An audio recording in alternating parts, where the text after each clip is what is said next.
नमस्कार सभी हमारे मित्रों का स्वागत। इसी के साथ साथ हमारे जो वाणिज्य संकाय के विद्यार्थी हैं उनका भी बहुत बहुत स्वागत है। आज हम एक महत्वपूर्ण विषय पर चर्चा करेंगे। इससे पहले मैं अपना आपको परिचय दे देता हूँ। मैं doctor Mahendra Kharadia, assistant professor ABST, department of commerce, government Lohia college Churu. तो मित्रों, आज हम बात करेंगे नई आयकर व्यवस्था वित्तीय वर्ष 2020-21। जब आम बजट प्रस्तुत किया गया था तो जो वेतनभोगी कर्मचारी थे उन्होंने बहुत आस लगाई थी कि टैक्स की जो रेट्स हैं उसमें कुछ बदलाव किया जाए, क्योंकि टैक्स की जो रेट्स हैं वो बहुत ज़्यादा लगाई गई थी पहले। उसमें परिवर्तन वो चाह रहे थे और हमारे देश के वित्त मंत्री श्रीमती निर्मला सीतारमण जी ने जो बजट प्रस्तुत किया था उसमें एक नई आयकर व्यवस्था प्रस्तावित की है। आज हम उसके बारे में आपको बताएंगे कि नई आयकर व्यवस्था क्या है और उसमें टैक्स की जो रेट्स है उसमें क्या परिवर्तन किया गया है और छूट जो पहले दी जा रही थी उसमें क्या परिवर्तन हुआ है। इन सब बातों पर हम विस्तार से आपसे बातचीत करेंगे। तो बातचीत तभी सार्थक होगी जब आप इसे पूरा ध्यान से सुनेंगे, क्योंकि बातचीत करने का महत्व तभी होता है जब आप इसको सुने और इसको अपने जीवन में अगर आपकी ज़रूरत पूरी होती है और आपकी बचत बढ़ती है, आपका टैक्स में फ़ायदा होता है, तभी ये वीडियो सार्थक होगा। तो शुरू करते हैं। नई आयकर व्यवस्था वित्तीय वर्ष 2020-21। भारत की वित्त मंत्री निर्मला सीतारमण जी ने 1 फरवरी 2020 को यूनियन बजट आम बजट 2020 प्रस्तुत करते हुए नई इनकम टैक्स स्लैब प्रस्तुत किया, जिसमें नियमित व्यक्तियों, सीनियर सिटीजन्स व हिंदू अविभाजित परिवारों के लिए नई टैक्स व्यवस्था की शुरुआत की गई, जिसमें वे कम लोअर इनकम टैक्स रेट्स पर टैक्स का भुगतान कर सकते हैं। उन्होंने टैक्स की जो रेट्स हैं उनको चेंज कर दिया है, बहुत कम कर दिया है और उन दरों पर ये हमारे नियमित व्यक्ति, वरिष्ठ नागरिक और हिंदू अविभाजित परिवार हैं वो इसका कम दरों पर भुगतान करके आयकर की बचत कर सकते हैं। तो इसका विश्लेषण करें कि पुरानी और नई जो आयकर व्यवस्था है उसमें क्या परिवर्तन हुआ है। तो आप ये टेबल देखिए, इसमें आपको साफ नज़र आ जाएगा कि क्या परिवर्तन हुआ है। इसको देखते ही आपको पता चलेगा कि क्या परिवर्तन हुआ है।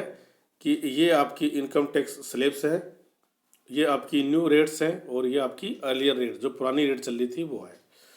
तो 0 से 2,50,000 रुपये तक की जो इनकम है उस पर पहले भी छूट थी और अब भी उस पर छूट है। 2,50,000 से 5 लाख तक की इनकम में पहले भी 5% की रेट से टैक्स लगता था और अब भी 5% की रेट से ही टैक्स लगेगा। लेकिन जो चेंज है वो ये है कि 5 लाख से 7.5 लाख रुपए तक पहले जो रेट्स थी 20% थी और अब कितनी कर दी है 10%, उसको घटाकर 10 कर दिया गया है। 7.5 से 10 लाख रुपए तक की जो रेट्स है आपकी अगर आय है तो आपको अब 15% की दर से टैक्स चुकाना होगा, जो पहले आपको 20% की रेट से चुकाना होता था। और 10 लाख से 12.5 लाख तक की इनकम वाले वेतनभोगी या जो कर्मचारी हैं उनको 10-30 की स्थान पर 20% की रेट से ही टैक्स चुकाना होगा। और 12.5 से 15 लाख तक 25%, जो पहले 30%। तो ये रेट आपको सिमिलर लग रही है, लेकिन यहाँ पर उन्होंने परिवर्तन कर दिया है। और 15 लाख या 15 लाख से ज़्यादा है तो उसमें कोई चेंज आपको नहीं मिलेगा। 30% की रेट से ही आपको इस पर टैक्स चुकाना होगा। इसमें अगर आपकी इनकम 5 लाख से कम और 15 लाख से ज़्यादा है तो कोई परिवर्तन इसमें नहीं मिलेगा, सेम रेट से ही आपको टैक्स चुकाना होगा। टैक्स की कैलकुलेशन करें इससे पहले हम देखते हैं कि रेट्स में क्या परिवर्तन, नई जो आयकर व्यवस्था है उसमें क्या किया है सीनियर सिटीजन्स और जो नियमित व्यक्ति है उनके लिए। इस बजट में इनकम टैक्स की दरों में बड़ा बदलाव हुआ है, मध्यम वर्ग को बड़ी राहत दी गई। हालांकि ध्यान ये रखना होगा कि आयकर की नई दरों का फायदा आपको तभी मिलेगा जब आप किसी तरह के जो डिडक्शन और टैक्स छूट का फायदा नहीं लेंगे। जो करदाता डिडक्शन और टैक्स छूट का लाभ चाहते हैं वह टैक्स की पुरानी व्यवस्था में बने रह सकते हैं। तो जानते हैं कि टैक्स की दरों में क्या बदलाव हुआ है। ये देखिए, ये है आपकी नई जो रेट्स हैं उनका 60 साल से कम के लिए और 60 साल से ज़्यादा के लिए। ये आपकी टेबल है, ये आपकी इसके साथ साथ रेट्स हैं। तो आप जैसे जैसे चलते हैं वैसे वैसे रेट्स का विश्लेषण करते हैं। 2.5 लाख रुपए तक की इनकम और सीनियर सिटीजन्स के लिए 3 लाख तक टैक्स की जो रेट्स है वो आपकी नील है।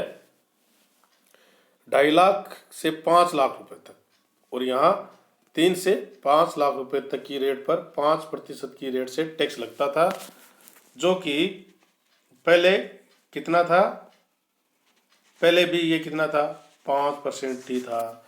लेकिन अगर आपकी इनकम 5 लाख रुपए तक है तो आपको 87A के तहत छूट मिल जाएगी और आपको कोई टैक्स इस पर नहीं चुकाना होगा। 5 लाख से 7.5 लाख रुपए तक आपको टैक्स की जो रेट्स है वो 10% कर दी गई है, और 7.5 से 10 लाख रुपए तक की जो आय है उस पर 15%, और 10 लाख से 12.5 लाख रुपए तक की जो रेट्स है वो 20%, और 12.5 से 15 लाख रुपए तक की इनकम पर आपको 25% की दर से टैक्स चुकाना होगा। और 15 लाख रुपए और 15 लाख से ज़्यादा आपकी आय है तो आपको पहले की तरह 30% की रेट से ही टैक्स आपको चुकाना होगा। तो ये परिवर्तन किया गया है। जो रेट्स है ये रेट्स आपको चेंज मिलेगी जो नई आयकर व्यवस्था में प्रस्तावित की गई है। इसमें देखिए कि 2.5 लाख तक मैंने जैसे बताया कि कोई टैक्स नहीं लगेगा, जो पहले भी छूट थी इसमें कोई बदलाव आपको नहीं देखने को मिलेगा। 2.5 लाख से 5 लाख तक की जो आय है पहले 5% लगता था और अभी 5% लगेगा। लेकिन 5 लाख से ज़्यादा आय वालों को बड़ी राहत है।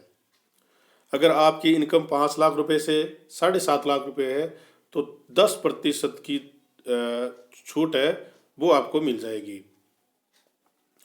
और 7.5 से 10 लाख तक पर 15%, इसमें आपको 5% की छूट मिल जाएगी, और 10 लाख से 12.5 लाख रुपए तक आपको 20% ही टैक्स चुकाना है जो पहले 30% था, और 12.5 से 15 लाख रुपए तक की आय पर 25% टैक्स लगेगा जो पहले 30% था, और 15 लाख से ज़्यादा वालों को पहले भी 30% टैक्स चुकाना पड़ता था और अब भी उनको 30% की रेट से ही टैक्स आपको चुकाना होगा।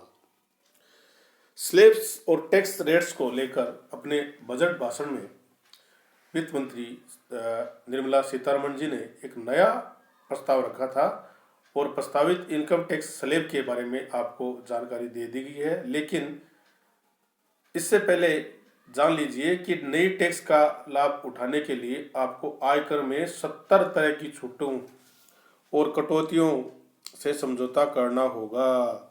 इस लाइन को आप बहुत ध्यान से पढ़ें।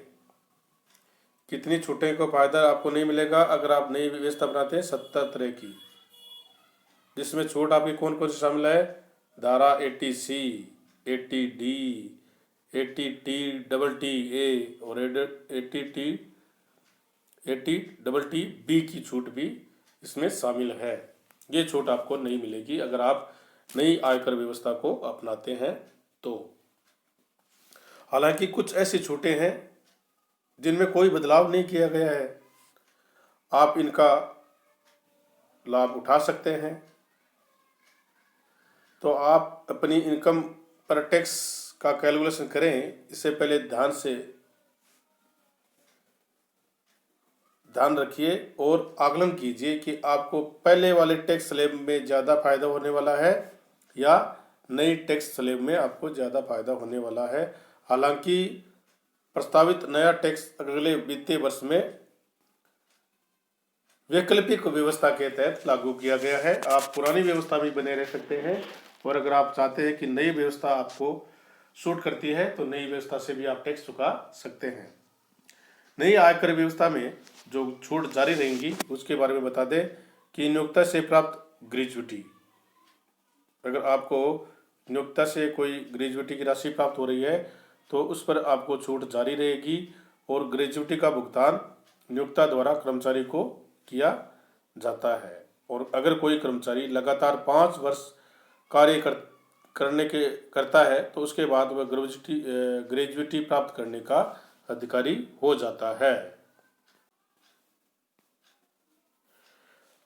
जीवन बीमा की पूर्णता पर मिलने वाली राशि की छूट, इसको पूरा समझना है कि कर व्यवस्था में जीवन बीमा प्रीमियम की राशि की छूट जो धारा 80C में आती है उस पर आपको छूट नहीं मिलेगी, परंतु अगर आपकी पॉलिसी पूरी हो जाती है और उस पर अगर आपको कोई राशि मिलती है तो उसको धारा 10D के तहत आपको छूट जरूर नई व्यवस्था में मिलेगी। EPF और NPS में नियोक्ता का अंशदान, अगर कर्मचारी भविष्य निधि कोष और नेशनल पेंशन स्कीम NPS में नियोक्ता द्वारा कोई अंशदान किया जाता है तो उसकी छूट आपको नई आयकर व्यवस्था में मिलेगी।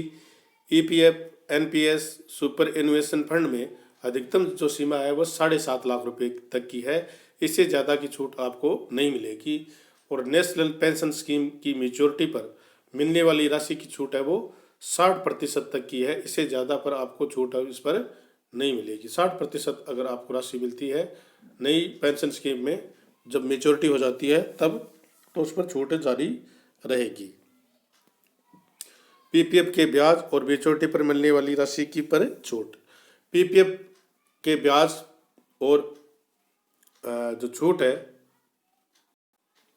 PPF के ब्याज और मेच्योरिटी पर अगर आपको राशि मिलती है तो उससे आपको आयकर में इसकी छूट आपको मिलेगी। सुकन्या समृद्धि जमा योजना के ब्याज और मेच्योरिटी पर भी अगर आपको कोई राशि मिलती है तो उस पर भी नई आयकर व्यवस्था में सुकन्या समृद्धि जमा योजना पर ब्याज और मेच्योरिटी पर मिलने वाली राशि पर आयकर में छूट जारी रहेगी, परंतु 80C विनियोग पर मिलने वाली छूट आपको नहीं मिलेगी। इसको साथ साथ समझना भी जरूरी है।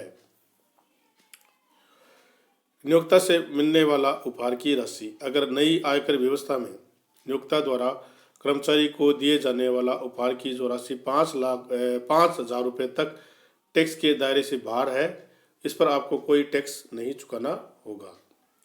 वरिष्ठ नागरिकों को मिलने वाले ब्याज पर छूट, वरिष्ठ नागरिक अगर post office, bank, cooperative bank, fixed deposit आदि में जमा करते हैं और उस पर जमा राशि पर कोई ब्याज आपको मिलता है तो नई आयकर जो व्यवस्था है उसमें आपको छूट जारी रहेगी। EPF पर मिलने वाले ब्याज पर छूट, EPF पर मिलने वाले ब्याज पर आयकर की जो नई व्यवस्था है उसमें 9.5% की दर से छूट जारी रहेगी, इससे ज़्यादा आपका टैक्सेबल होगा जो पहले भी था।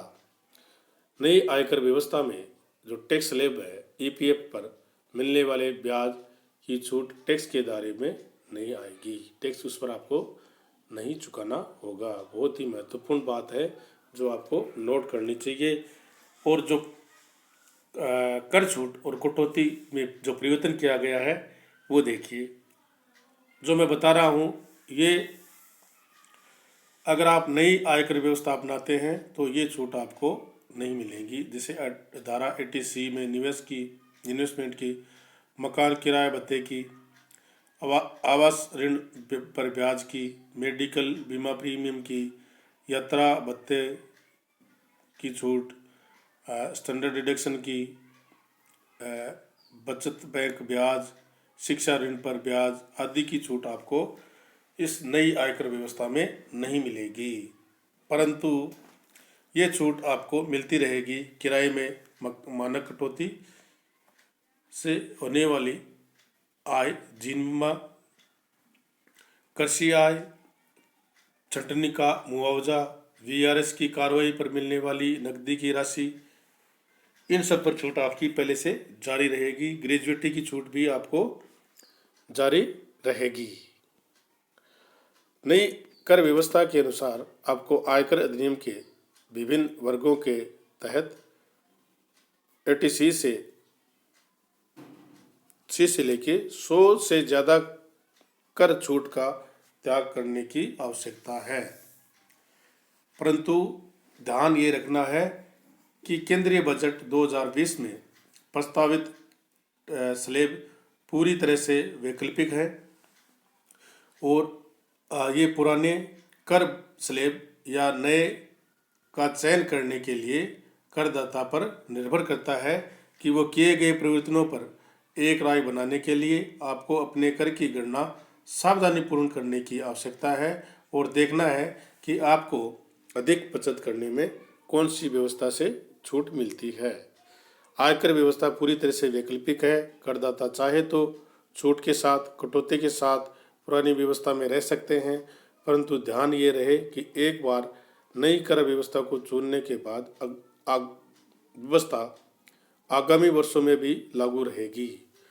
नई कर व्यवस्था में कुछ कटौतियों को हटाने का प्रस्ताव किया गया था, जिसमें अभी बताया था मैंने, आवास भत्ते की छूट, मानक कटौती की छूट, आयकर अधिनियम की धारा 80 के तहत बीमा प्रीमियम, भविष्य निधि, कई पेंशन योजना में अंशदान आदि छूटें शामिल हैं। थैंक्स, आप सभी का बहुत बहुत धन्यवाद। और मैं चाहूँगा कि आप ये वीडियो ज़्यादा से ज़्यादा शेयर करें ताकि इसका लाभ और जो टैक्स चुकाने वाले करदाता हैं उनको मिले और वो अपना टैक्स का नियोजन आसानी से कर सकें। Thank you very much.